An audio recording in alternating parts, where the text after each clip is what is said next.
Hello दोस्तों, good evening. Welcome back to my channel UP वाली। आज के इस वीडियो में हम आपको बताएंगे प्लासी का युद्ध।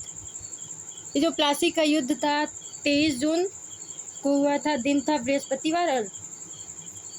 बृहस्पतिवार और सन था हमारा 1757। भागीरथी नदी के किनारे हुआ था, पलास के जंगल में। ये वेस्ट बंगाल के मुर्शिदाबाद से करीब 20 मील साउथ की ओर है, ठीक है। और कलकत्ता से 100 मील दूर लड़ा गया था ये। इस युद्ध में एक ओर जो थे बंगाल के नवाब की सेना थी तथा दूसरी ओर जो थी ब्रिटिश के ईस्ट इंडिया कंपनी की सेना थी, ठीक है। प्लासी की लड़ाई जो है, लड़ाई में बंगाल के नवाब थे। बंगाल के नवाब कौन थे? तो सिराजुद्दौला। बंगाल के नवाब सिराजुद्दौला का सामना जो है ईस्ट इंडिया कंपनी के रॉबर्ट क्लाइव के साथ हुई थी, ठीक है। और इस युद्ध में बंगाल के नवाब अपने प्रधान सेनापति मीर जाफ़र को जो है, मीर जाफ़र और 3 अन्य सेनापति जो थे यारलुफ्त का और राजा दुर्लभ राज और एक थे मीर मदन के साथ इस जंग में कूद पड़े थे, ठीक है। ये बंगाल के नवाब सिराजुद्दौला कूदे थे इन लोगों के साथ, लेके लड़ाई में उतरे थे। इस प्लासी के युद्ध में जो है सिराजुद्दौला को मीर जाफ़र जो है धोखा दे देता है।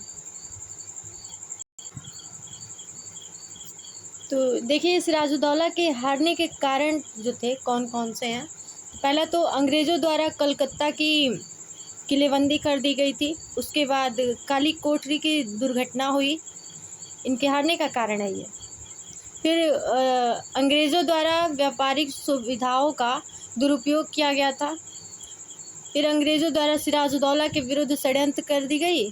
फिर मीर जाफ़र का विश्वासघात, इनके प्रधान सेनापति थे, इन्होंने ये जो सेनापति थे इनको धोखा दे दिया, तो ये हार गए। फिर इसका परिणाम क्या निकला? तो इस युद्ध के बाद जो है बंगाल में ब्रिटिश ईस्ट इंडिया कंपनी की नींव डाली गई थी।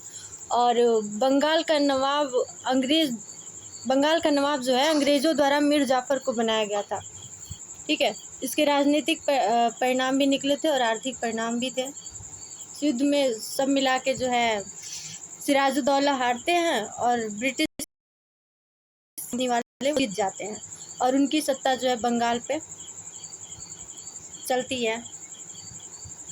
और ये बंगाल के नवाब मीर जाफ़र को बना देता है इनके प्रधान सेनापति को। और मिलते हैं अगले वीडियो में बक्सर के युद्ध के साथ। तब तक के लिए बाय, टेक केयर।